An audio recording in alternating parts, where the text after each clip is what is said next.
ಶ್ರೀ ಯಲ್ಲಾಲಿಂಗ ಮಹಾರಾಜರ ಸಡಗರದ ರಥೋತ್ಸವ. ಮುದ್ದೇಬಿಹಾಳ ತಾಲೂಕಿನ 4ನೇ ವರ್ಷದ ಮಹಾರಥೋತ್ಸವ ವಿಜೃಂಭಣೆಯಿಂದ ಜರುಗಿತು. ಇದಕ್ಕೂ ಮುಂಚೆ ಬೆಳಗ್ಗೆ 7 ಗಂಟೆಗೆ ಶ್ರೀ ಸಿದ್ಧಲಿಂಗೇಶ್ವರ ಮತ್ತು ಯಲ್ಲಾಲಿಂಗೇಶ್ವರ ಗದ್ದುಗೆ ರುದ್ರಾಭಿಷೇಕ ಮಾಡಿ ನಂತರ ಶ್ರೀ ಅಕ್ಕಮಹಾದೇವಿ ಮಹಿಳಾ ಸಂಘ ರೂಢಕಿ ಇವರಿಂದ ರುದ್ರಾಭಿಷೇಕ ಪಂಚಮುಖಿ ಪಲ್ಲಕ್ಕಿಗಳಿಗೆ ಮಹಾಪೂಜೆ ಸಲ್ಲಿಸಿದ ನಂತರ ಪೂಜ್ಯ ಶ್ರೀ ಯಲ್ಲಾಲಿಂಗೇಶ್ವರ ಮಹಾರಾಜರು ಪುಣ್ಯಾಶ್ರಮ ರೂಢಗಿ ಹಾಗೂ ಹಳ್ಳೂರಿನ ಶ್ರೀ ತಿಪ್ಪಣ್ಣ ಪೂಜಾರಿ ಇವರಿಂದ ಅಗ್ನಿ ಪ್ರವೇಶ ಮಾಡಿದರು. ಸಾಯಂಕಾಲ 5 ಗಂಟೆಗೆ ಗುಂಡಕರ್ಜಗಿ ಗ್ರಾಮದ ಸದ್ಭಕ್ತರಿಂದ ತೇರಿನ ಕಳಶ ಮತ್ತು ಛತ್ರಿಯನ್ನ ಹಾಗೂ ಆಲಕೊಪ್ಪರ್ ಗ್ರಾಮದ ಸದ್ಭಕ್ತರಿಂದ ತೇರಿನ ಮಿನಿ ಹಗ್ಗ, ರೂಢಗಿ ತಾಂಡಾದ ಸದ್ಭಕ್ತರಿಂದ ಹೆರಿಗೆ ಹಾರವನ್ನ ಶ್ರೀ ಕೊಡೇಕಲ್ ಬಸವೇಶ್ವರ ದೇವಸ್ಥಾನಕ್ಕೆ ಬರಮಾಡಿಕೊಂಡು ನಂತರ ಸಕಲ ವಾದ್ಯಗಳೊಂದಿಗೆ ಶ್ರೀ ಯಲ್ಲಾಲಿಂಗ ಮಹಾರಾಜರ ಮಠಕ್ಕೆ ಕರೆತರಲಾಯಿತು. ಸಾಯಂಕಾಲ 6 ಗಂಟೆಗೆ ಯಲ್ಲಾಲಿಂಗ ಮಹಾರಾಜರು ರಥೋತ್ಸವಕ್ಕೆ ಚಾಲನೆಯನ್ನ ನೀಡಿದರು. ಈ ವೇಳೆ ಭಕ್ತರು ತೆರಿಗೆ ಬಾಳೆಹಣ್ಣು ಉತ್ತತ್ತಿ ಎಸೆಯುವುದರ ಮೂಲಕ ಭಕ್ತಿಯನ್ನ ಮೆರೆದರು.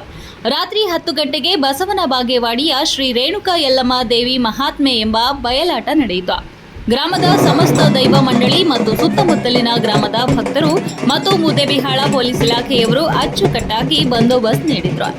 ವರದಿ ಬಸವರಾಜ್ ಸಂಕನಾಳ, ಹಂಸ ಟಿವಿ.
ಹಲೋ,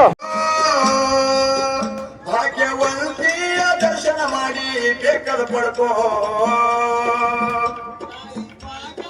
ದರ್ಶನ ಮಾಡಿ ಬೇಕದ ಪಡ್ಕೋ.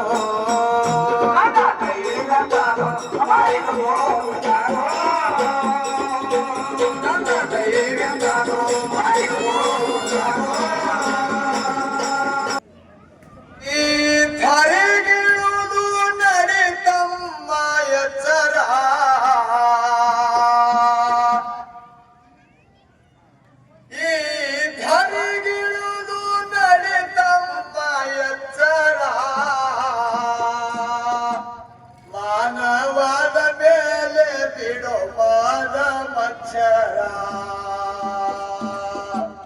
ಮಚ್ಚರ